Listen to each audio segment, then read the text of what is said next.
What is it like after all that work to see that kids will have their say? See this? Yeah. It's great. It's been really rewarding. It's been a really long journey to get there, to get to this release. About 3 years it took. And how many, and you were telling me you started off with how many, like, you pressed how many? I mean, it's hard for me to say. We've sold out of, let's say, like 8,000 records in less than a week. Right. Which is pretty impressive. Do you think that was going to happen? No. I mean, I thought, so the way it works with us is we have like our D2C, which is a trust record store. That's where you get like this, like a really, like a rare white cover, limited 500 special edition. You get like this, you know. I figure that's like packed with stuff. No, there's nothing. It's just straight repress. Oh, okay. So, that I knew we would sell out of. We had 1,500 that went up on the D2C. They sold out in 26 minutes, which is like, that's like fucking Taylor Swift vibe. Like, that's a lot to sell. And so then I went around and asked all the distributors and the stores who had their own color variants how they were doing, and they were all on pace to sell it by the end of the day. And so at that point, we were like, shit, this is a great problem to have, but it's actually a problem because people have been waiting for this record for 40 years, and it hasn't even really been in the public yet. Like, we just launched it. We just put out a press release. So there's going to be a lot of people who are not going to get this record, and then they're going to be back to paying thousands of dollars to get our variants on Discogs, which is not, you know, we don't want that. Did you almost feel like the record came out and then it was out and then gone? Well, I just felt like, no, I felt like the hype was so huge that like it was such a big thing. At the end of the day, like SSDs, all that matters is getting SSD back in the conversation and having people go to Spotify and stream it. That's really the goal. But yeah, so we had to do an emergency repress, and we were lucky we've been doing this for a minute, so we had called in some favors, and you know, we were able to press 2,000 records. We put those back up online on a Monday. We went live with it on Tuesday, and by the next Monday we went live with more records, and they sold out within like 2-3 days. But at least I knew the pace was slower, so it's like, hey man, if you've known the hype, we announced that there was another variant coming. Everyone had a chance to get it, and it'll still be in stores in a couple weeks. It's street dates up, like I don't know when your thing's airing, but the street date's 17th of November, right, 2023. So, you know, right now this is what, the 6th, 7th. So by the time we got 10 days, it'll be in stores and people will be able to buy it in stores, and you know, we'll go from there. But it's a really great problem. It's really exciting. It's fun because you just look at these dudes, like, you know, you get to know these people pretty well that you're working with because it's such a joint effort. So to work with a guy like Al Baril for 3 years working on this project. I mean, a year really, because we signed the deal a year ago, or not even a year ago, in January. But we've been talking for a long time, and then like working on it, and then you still don't really know 100% how well it's going to do, and you're just under pressure. You don't want to let someone down. This guy's trusting with his fucking legacy. We're the only ones he's ever given it to. He never wanted to put it out. He didn't feel comfortable putting it out with anybody else. For some reason, me and him have become great friends, and well, we're great friends. I don't know, for some reason. Like, he's a great guy, and I I adore the guy. He's like my brother. So we got it out, and now it's fucking great to see the accolades coming in and the love generated SSD. Like, you know, this record is going to be on the Billboard charts. Like, I mean, think about that. 1982, 2023, you're going to look at the Billboard charts in about 3 weeks, and you're going to see SSD somewhere, and they're not the top, but somewhere in the top 200, you're going to see SSD. Kids will have their say. That, how many vinyl records they sold? Yeah, if they you know, and it's not about that. Obviously, they're a punk rocker, so I think that shit's kind of corny. But there's also a part of me, it's like, that's right, motherfuckers. The kids will have their say. Is as popular in 2023 as 200 other artists. Like, I don't know how much is going on in the major label record world, but I know we're going to be in the top 200 for a couple weeks. Well, no, I know it's not about that. Like, I know it's not about, hey, wow, we did this and it's so cool. But it is cool that this record that was done in a very homegrown way got onto a very homegrown label. And now, however many years, 43 years or whatever. Yeah, it came out in 82, so 41 years. Yeah, so 41 years after. Yeah, it's having a moment. Yeah, like that's, People are talking. They should that's talk the about cool it, because if you think about it, they should talk about it. Think about what we're talking about here. We're talking about the birth of what we know as straight edge hardcore. Like the birth. Like you have Minor Threat, was that single 81, 80, 81, straight edge. Okay. They get the X's, they have the song, they have the attitude down in DC. The same time up in Boston, Al and these guys have the same thought process. They're a crew. They connect with the Discord guys. I mean, Al tells a great story of going down to see Dead Kennedys maybe, or Black Flag. I think it's Black Flag.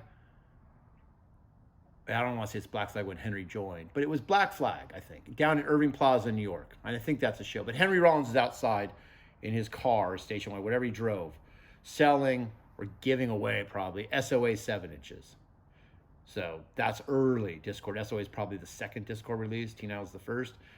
And he caused a conversation with Al, starts talking about DC and straight edge, and Al's like, wow, that's fucking cool. That's kind of like, we're sober guys too. Like, we didn't know how to call it straight edge. Like, fuck yeah, straight edge sounds cool. And all in the course of a year, these motherfuckers, between the Boston crew and the DC crew, create straight edge hardcore, created out of the fucking air, with a brand, an X, an attitude, and with SSD, they create the freaking aesthetic and the graphics. They create the font. They create this vibe of kids in a crew. This guy, they got the branding, it's straight edge jacket. Like, all the songs are kind of straight edge based. I mean, some are political and some are anti-cop, which is the theme of the day. But bands would go on to imitate that everyone, picture, like everyone imitates that graphic. Youth of the day is SSD 2.0.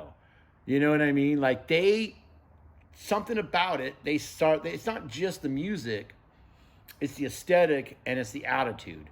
It's the attitude of saying, like, you know, and like, it's not lost on me, these are a bunch of white straight males from suburbs either. Like, so, but in this world, that's where I grew up and that's where you grew up.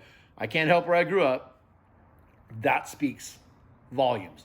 Because you grew up in the suburbs when we grew up, especially in the 80s, you know, like, wasn't that cool? You can't, you know, like, you were either a jock and you're hanging out fucking parties on the weekends in high school, or you were fucking a nerd playing on the computer or fucking doing whatever. And the music certainly did not have, that we were listening to at that time, didn't have an edge to it. Yeah, but I'm just saying, but it built it gave kids within that scene. What I love about it, and I'm not straight edge anymore, but what I do love about straight edge is it's such, at its core, when these kids are teenagers coming up with this idea, it's so rebellious.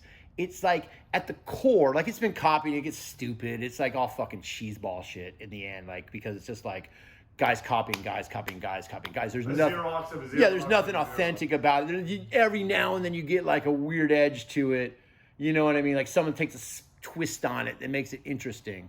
But for the most part, it just gets diluted, and you kind of lose the essence of the message. And the essence of the message is pure rebellion. It's pure teenage rebellion against everything around them. Because if you're rebelling against drinking and partying in America as a teenager, you are fucking rebelling against everyone around you.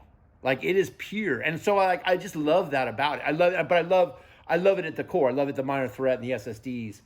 I love it at that moment because it's such a unique way of looking at things. And it's a political rebellion. It's just like it's a straight up rebellion, and then it becomes like whatever it's become. And I'm not here to speak ill of it for kids who are straight edge. Now, it's nothing wrong being straight edge. You found something that keeps you pretty much on the straight and narrow path. You're not fucking up your brain with drugs and alcohol.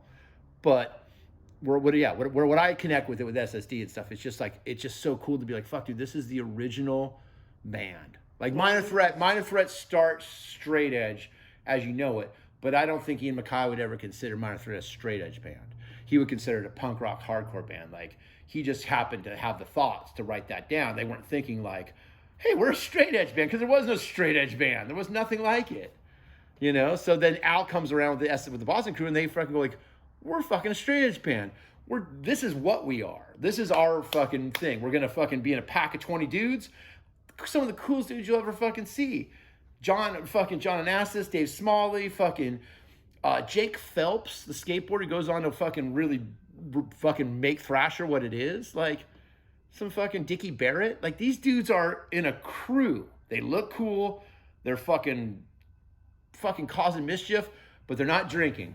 And at the end of the day, like that must have been so fucking hard for people around him and the cops and people to get their heads around. In a town like Boston, it's one thing to be in DC.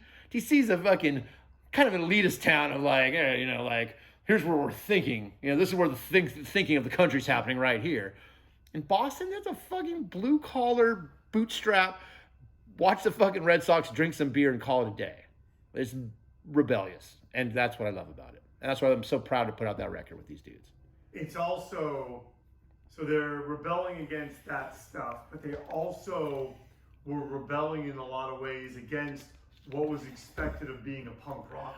Yeah, and that gets into where like the idea of that. You know, Ian articulates this more so than Al, I think, but like the idea that punk rock's rebellion is nihilistic and destructive, and Ian had said this either in an interview or to me or something, but you know, like the thought of like if you're rebelling and self-destructing. If you're rebelling is I'm gonna fuck myself up, that's what the powers you're rebelling against want you to do.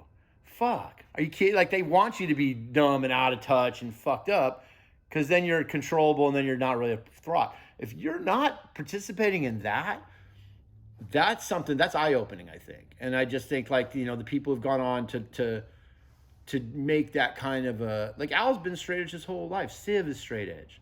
Ian MacKay's still straight edge. You know, Evan Jacobs is still straight edge. Hartsfield. Mike Hartsfield is still straight edge.